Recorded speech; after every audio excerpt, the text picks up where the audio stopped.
ब्रह्मवेद प्रथम खंड प्रथम अध्याय।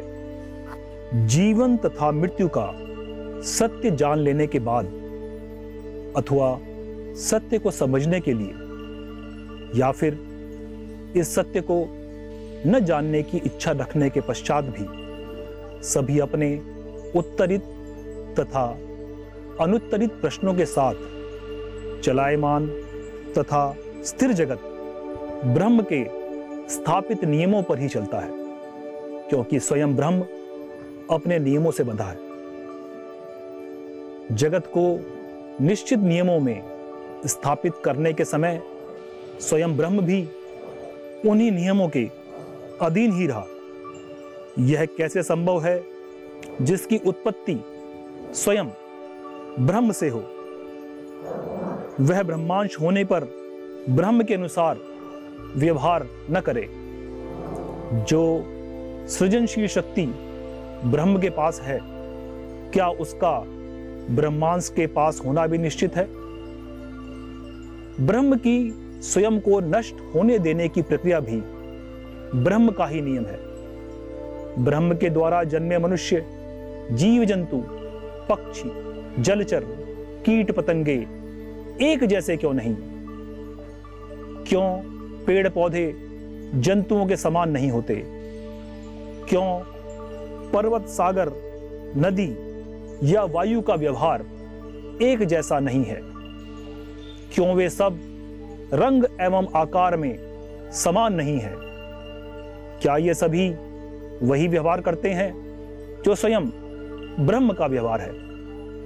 क्या सभी ब्रह्मांश इसलिए भिन्न व्यवहार करते हैं क्योंकि वे ऐसा करने के लिए ब्रह्म द्वारा निर्देशित हैं? ब्रह्म की बाध्यता क्या है? वो किस नियम से बंधा है? किसने ब्रह्म को नियमों का पालन करने के लिए निर्देशित किया? क्या शक्तिशाली ब्रह्म स्वयं नियमों में परिवर्तन नहीं कर सकता, जिससे सभी कुछ आदर्श परिस्थितियों में रहे? क्या विपरीत परिस्थितियां उत्पन्न करना ही ब्रह्म का नियम है? ब्रह्म की स्वयं की स्थिति भी सृजनकर्ता एवं विनाशक दोनों ही है।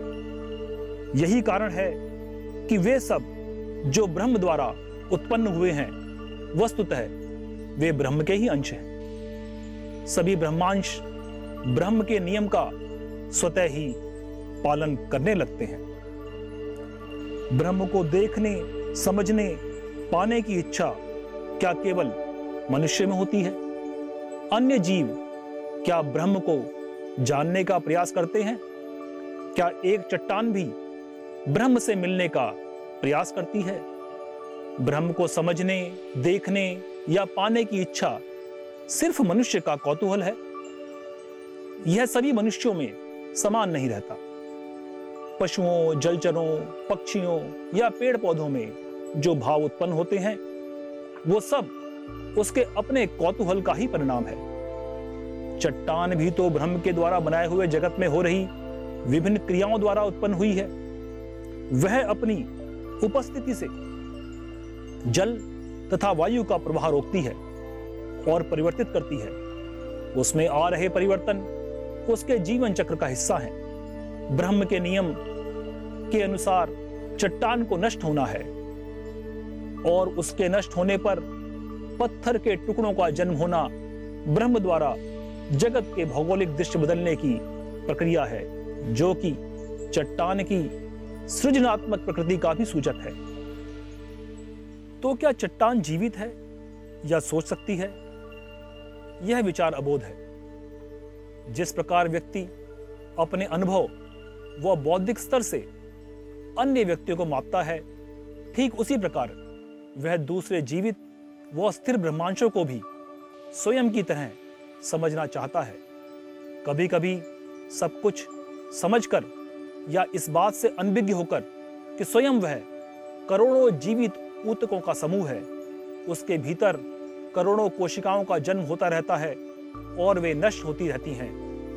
कई अन्य अवयव जो व्यवहार से निर्जीव प्रतीत होते हैं, वे मिलकर शरीर को जीवंत स्वरूप में रखते हैं। इसमें तनिक भी आश्चर्यचकित होने की आवश्यकता नहीं कि मनुष्य जो ब्रह्म का ही अंश है, वह पूर्णतः में ब्रह्म को स्वयं जैसा ही साकार देखना चाहता है। अपने अबोध विचार से मनुष्य सभी से अपने जैसा व्यवहार करने की अपेक्षा रखता है। मनुष्य को दूसरे ब्रह्मांशों के रूप में ब्रह्म का अस्तित्व समझ नहीं आता। मनुष्य यदि ब्रह्म को जानने का प्रयास न भी करे तो भी वह ब्रह्मांश है। उसे ब्रह्म के नियमों का पालन तो करना ही होगा। नियमों के विरोध की क्षमता सभी जीवित व अस्थिर ब्रह्मांशों में है और यही कारण है कि उनकी क्षमताओं में परिवर्तन होता रहता है।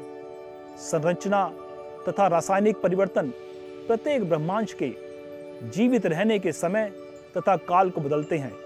कोई ब्रह्मांश इसे चाहे या न चाहे, वो माने या न माने, उसको इसकी समझ हो या न हो, वो नियमों का विरोध करे या नियति मानकर स्वीकार कर ले। ब्रह्म का ऐसा कौन सा नियम है जो प्रत्येक ब्रह्मांश पर लागू होता है? क्यों उसको न चाहते हुए भी मानना होता है? क्या इन नियमों को बदला जा सकता है?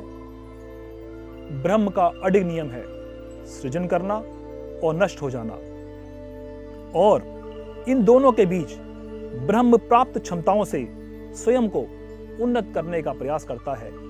यही नियम सभी ब्रह्मांश भी पालन करते हैं। तो क्या मनुष्य स्वयं का सृजन करता है और स्वयं ही मर जाता है? स्वयं का सृजन कैसे हो सकता है? यदि सृजित होना और समाप्त होना ही नियम है तो यह भौतिक जगत अपने रूप को बदलता है। और क्यों मनुष्य के जीवन में बहुत से अवांछनीय परिवर्तन आते हैं?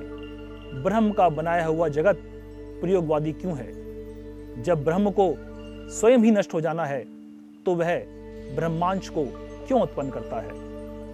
वो भी स्वयं की ही नीति पाने के लिए, जिसमें अंत में सब नष्ट हो जाना है। ब्रह्म के यह नियम किसने बनाए? यदि ब्रह्म नष्ट हो जाएगा तो उसके बाद क्या होगा?